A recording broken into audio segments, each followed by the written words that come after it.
ನಮಸ್ಕಾರ ಸ್ನೇಹಿತರೆ, welcome back to my channel. ಮಲೆನಾಡಿನಲ್ಲಿ ಮಳೆಗಾಲದಲ್ಲಿ ಸಹಜವಾಗಿ ಸಿಗುವಂಥ ಎಳೆ ಬಿದಿರಿನ ಪಲ್ಯವನ್ನು ನಾನಿವತ್ತು ಮಾಡ್ತಾ ಇದ್ದೇನೆ. ಬಿದಿರನ್ನು ಅಂದರೆ ಕಳಲೆಯನ್ನು ಚೆನ್ನಾಗಿ ಕ್ಲೀನ್ ಮಾಡಿಕೊಂಡು ಅದನ್ನು ಸಣ್ಣದಾಗಿ ಹೆಚ್ಚಿಕೊಂಡು 1 ದಿನಗಳ ಕಾಲ ನೀರಿನಲ್ಲಿ ನೆನೆ ಇಟ್ಕೋಬೇಕು.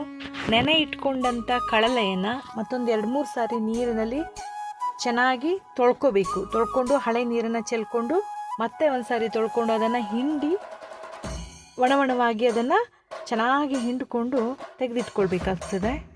ಹೆಚ್ಚಿದಂಥ ಎಲ್ಲ ಕಳಲೆಯನ್ನು ಹಿಂಡಿ ತೆಕ್ಕೊಂಡ ನಂತರದಲ್ಲಿ ಒಲೆ ಮೇಲೆ ಒಂದು ಬಾಣಲಿ ಇಟ್ಕೊಂಡು ಬಾಣಲಿಯಲ್ಲಿ ತೆಂಗಿನೆಣ್ಣೆ ಅಥವಾ ಯಾವುದೇ ಆದರೂ ಅಡುಗೆ ಎಣ್ಣೆಯನ್ನು ಹಾಕ್ಕೊಳ್ಬೇಕು.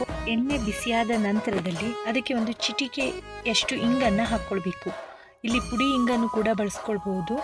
ಇಂಗನ್ನು ಹಾಕ್ಕೊಂಡ ನಂತರದಲ್ಲಿ ಒಗ್ಗರಣೆಗೆ ಒಂದಿಷ್ಟು ಸಾಸಿವೆಯನ್ನು ಹಾಕ್ಕೊಳ್ಬೇಕು. 1 ಚಮಚದಷ್ಟು ಸಾಸಿವೆಯನ್ನು ಹಾಕ್ಕೊಂಡ ನಂತರದಲ್ಲಿ ಅದಕ್ಕೆ ಕರಿಬೇವನ್ನು ಸೇರಿಸ್ಕೊಳ್ಬೇಕು. ಕರಿಬೇವನ್ನು ಹಾಕ್ಕೊಂಡ ನಂತರ ಅದು ಸಿಡಿಲಿಕ್ಕೆ ಪ್ರಾರಂಭ ಆಗ್ತದೆ. ಅದನ್ನು ಒಂದು ಸೌಟಿಂದ ಚೆನ್ನಾಗಿ ಕೈಯಾಡಿಸ್ಕೊಳ್ಳಿ. ನಂತರದಲ್ಲಿ ಅದಕ್ಕೆ ಹೆಚ್ಚಿಟ್ಕೊಂಡಿರೋ ಹಸಿಮೆಣಸಿನಕಾಯಿಯನ್ನು ನೀವು ಹಾಕ್ಕೊಳ್ಬೇಕಾಗ್ತದೆ. ಖಾರ ಇರೋ ಹಸಿಮೆಣಸಿನಕಾಯಿಯನ್ನು ಬಳಸ್ಕೊಂಡ್ರೆ ರುಚಿ ಚೆನ್ನಾಗಿರ್ತದೆ. ಹಸಿಮೆಣಸಿನಕಾಯಿನ ಹಾಕ್ಕೊಂಡ ನಂತರ ಅದನ್ನೆಲ್ಲವನ್ನು ಸೇರಿ ಒಂದು ಸಾರಿ ಚೆನ್ನಾಗಿ ಕೈಯಾಡಿಸ್ಕೊಳ್ಳಿ. ಅದಕ್ಕೆ 1 ಚಮಚದಷ್ಟು ಅರಿಶಿಣ ಪುಡಿಯನ್ನು ಸೇರಿಸ್ಕೊಳ್ಬೇಕು. ಅರಿಶಿಣ ಪುಡಿ ಸೇರಿಸ್ಕೊಂಡ ನಂತರದಲ್ಲಿ ಎಲ್ಲ ಮಸಾಲೆಗಳು ಸೇರೋ ಹಾಗೆ ಅದನ್ನು ಮತ್ತೊಮ್ಮೆ ಕೈ ಆಡಿಸ್ಕೊಂಡು ಅದಕ್ಕೆ ನೀವು ಸಣ್ಣದಾಗಿ ಹೆಚ್ಚಿಟ್ಕೊಂಡಿರ್ತಕ್ಕಂಥ ಈರುಳ್ಳಿಯನ್ನು ಸೇರಿಸ್ಕೊಳ್ಬೇಕು.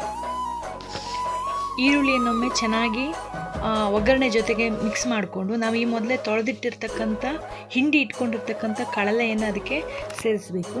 ಅದಕ್ಕೆ ರುಚಿಗೆ ತಕ್ಕಷ್ಟು ಉಪ್ಪನ್ನು ಸೇರಿಸಿ ಒಂದು ಲಿಡ್ಡನ್ನು ಮುಚ್ಚಿ ಒಂದು 10 ನಿಮಿಷಗಳ ಕಾಲ ಅದನ್ನು ಚೆನ್ನಾಗಿ ಬೇಯಿಸ್ಕೋಬೇಕು. ಕಳಲೆ ಬೇಯಲಿಕ್ಕೆ ಸ್ವಲ್ಪ ಜಾಸ್ತಿ ಟೈಮ್ ತಗೊಳ್ಳೋದ್ರಿಂದ ಒಂದು 10ರಿಂದ 12 ನಿಮಿಷ ಅದನ್ನು ಬೇಯಿಸ್ಕೋಬೇಕು.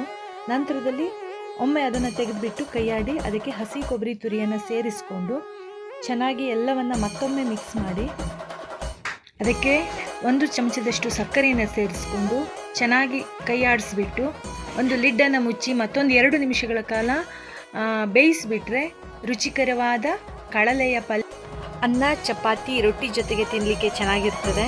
ವಿಡಿಯೋ ಇಷ್ಟ ಆದರೆ ಲೈಕ್ ಮಾಡಿ, ಸಬ್ಸ್ಕ್ರೈಬ್ ಮಾಡಿ. ಧನ್ಯವಾದಗಳು.